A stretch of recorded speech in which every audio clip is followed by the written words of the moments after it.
Kurt Fearnley is a three-time Paralympic gold medalist and two-time Commonwealth Games gold medalist, and he joins us now from Melbourne. Kurt, g'day. So the Games are still a few weeks off, but are you already pumped with excitement about what's going to come?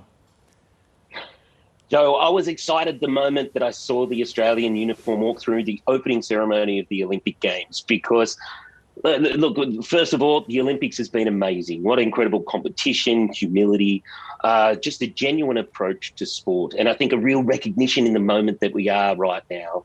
But the Paralympic Games, we are a completely different stage that's about to be going into the lounge rooms. It is one that is not just a celebration of sport, but a celebration of disability. And we get so few stages to do that on.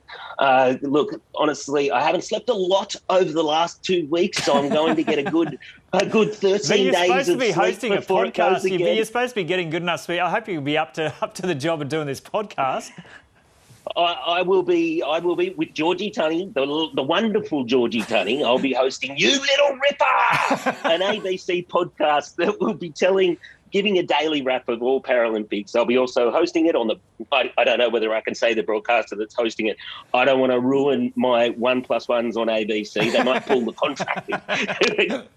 Just kidding. They could never get rid of me. I love that joke. Mate, I cannot wait to take a different angle in this, to be able to share the stories of our Paralympians. I've been the beneficiary of so many good people telling my story over 25 years that now I get to tell the story and help facilitate in telling the story of the team that I love. But it's You Little Ripper, wherever you get your podcast from. Okay, so let's talk about some of these athletes now. Now, the first one you nominated to have a chat about is a wheelchair rugby athlete. And just before we get to Riley Batt, I just want to ask you, did you ever consider playing wheelchair rugby, or was it just too crazy for you? Because it's so full on, isn't it? Have you seen? There's a reason why they call it murder ball. And this face, Joe, it's not made for being beaten up. Too pretty for that. Way too pretty for that. Riley Batt is one of my good mates. He is, of course, in the Steelers, the Australian wheelchair rugby team. That team is going for 3 consecutive gold medals. I couldn't do that. I tried in London. I was going for my 3rd consecutive gold medal, and it is, it's just so exciting. And that guy in particular, the captain of the Australian Paralympic team, Riley Batt, he is one of the most lovely, beautiful people that I've met. And knowing the backstory, but not so knowing lovely and beautiful family, on the court. No, he's not, Joe.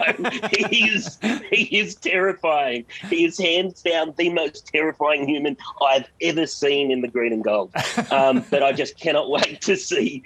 You check it out. You check out Riley Batt when he crosses that line. It's like there are 2 different people. But I am on board the Steelers going for their 3rd consecutive gold medal. But also that team is just a wonderful team full of great people, and I can't wait to just see them take that stage. Yeah, we're just seeing him crossing the line there. OK, let's go to Reid Mccracken, our wheelchair racer. I love his goal as stated on his Paralympic profile, and that's he wants to be remembered for giving it a red-hot crack. Well, he's already given it a red-hot crack. He joined our team at, I think he was 14 years old, and he was introduced to the Paralympic movement on breakfast telly. And look, I know Reid lived in our house for a period of time. My kids love Reid Mccracken. That's the event that they're looking forward to, the 100-metre wheelchair, the T34. Look, his family, Sam and Brad from Bundy, he's bigger than the Bundy Bear, but he's also went on the catwalk. He was in Fashion Week modelling, but he has done two games with the silver and bronze. He's coached by my coach, Andrew Dawes, and look, whatever the result is, it's been a really challenging couple of years for people, not just for our team, but people with disabilities and the entire community. And just to see up close what Reid's went to get this crack at Tokyo, he's someone that I'm going to be glued to the screen. And give us an insight into the amount of upper body work you've got to do if you're a wheelchair racer. Look, Joe, it depends on the event. Not all of the wheelchair racers are fortunate to have the arm size that you have. I saw that. I saw that photo, Joe. It was pretty amazing, wasn't it? You enhanced that. No, I'm sure there was an enhancement it was in totally there. legit. Look, I know for Reid is the 100 metre. His main event is the 100 metre, so it's all about explosive speed and power.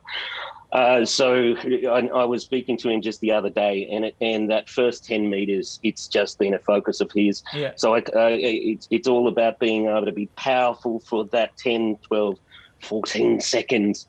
Look,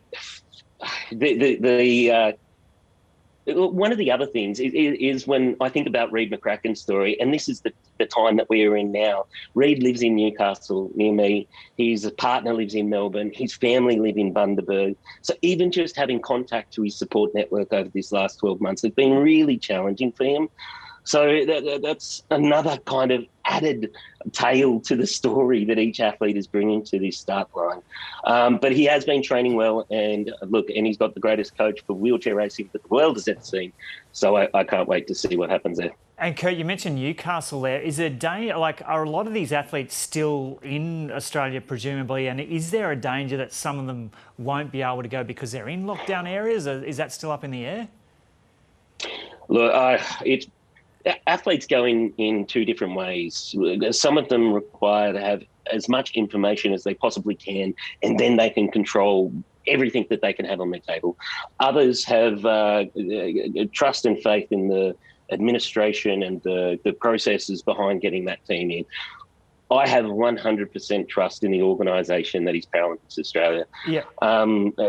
Kate, who is our chef de mission, is the greatest sports administrator that the country has ever seen.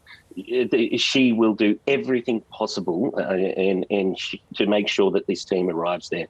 But there are added layers of complications. There are added layers of nerves. Yeah. Newcastle went into its first lockdown 3 days ago for more than 12 months. I'm the person in the second one. I'm not sure how it's going to have, but I know that we have the greatest sports administrators in the world working on it, and I'm sure that we'll get Reid there. Good stuff. Okay, and tell us about Tiffany Thomas. Tiffany Thomas Kane was a gold medalist from Rio. From memory, she was 15 years old, a real breakthrough. Once you meet Tiffany, she is so bubbly. I remember seeing her the moment that she came back through into the athlete village, and she was glowing with that gold medal. So I just can't wait to see her race again. Coming in there as a second-time Paralympian at 19 years old, I got to share in that moment of joy that she was able to create in Rio. I hope to be able to share in that moment from afar, whatever it is that she comes out of these games. But because she was so young, because she was so new to the movement, I just can't wait to see what Tiffany can bring to the stage 5 years later. Yeah, and tell us about the Jared Clifford. He's part of the track team. Jared Clifford, he is another young up-and-comer of the Paralympic movement. But this guy lives, breathes just the Paralympic experience. He's everything good about our movement. His training partner and great mate, Malka Roga, they'll both be running the marathon, but Jared will be running the 1,500 and the 5,000 metres. He is a joyful kid, mate. He is one of the most beautiful, humble, gracious, positive, driven humans that I met. I text message him and I feel better after receiving like a couple of paragraphs. This kid is a wonderful kid. I can't wait to see how he goes, and I can't wait to just see his story get shared more. Like the Paralympians, a lot of these guys, my experience and everything that I've done kind of pales into insignificance with this group. I am fortunate that my story has been shared far and wide, but my team, every one of them are equally as worthy. So for anyone that gave their time to my journey, please join me over this next month and grab hold of every other Paralympian that gets to this stage. Again, this isn't just a celebration of sport. This is a celebration of disability. This is a celebration of where we are in a country, giving the biggest stage that sport has to sometimes who are our most kind of overlooked group. So Mate, if you can't tell, I'm pretty excited. 13 days and counting. You got me hooked. And what can you tell us about Madison De Rosario? Madison De Rosario, she is, we would all remember Louise Savage. Louise would take to the stage.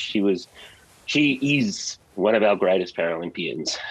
Madison has the opportunity to go into these and win for the first time since Louise called the day on her career to really challenge that medal position in the women's wheelchair racing.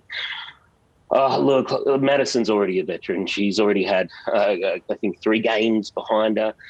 She's going in as world champion.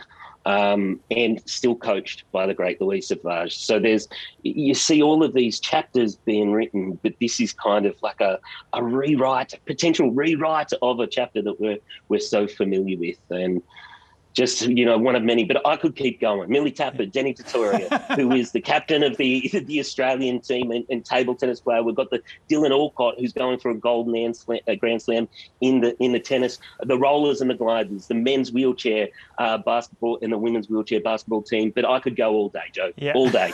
Okay, well, unfortunately, we've got to leave it there. But I can tell you your passion is totally infectious. And I'm sure the Paralympics have just got another couple of thousand viewers just from watching your chat just now. Thanks so much for that, Kurt. Thanks, Joe.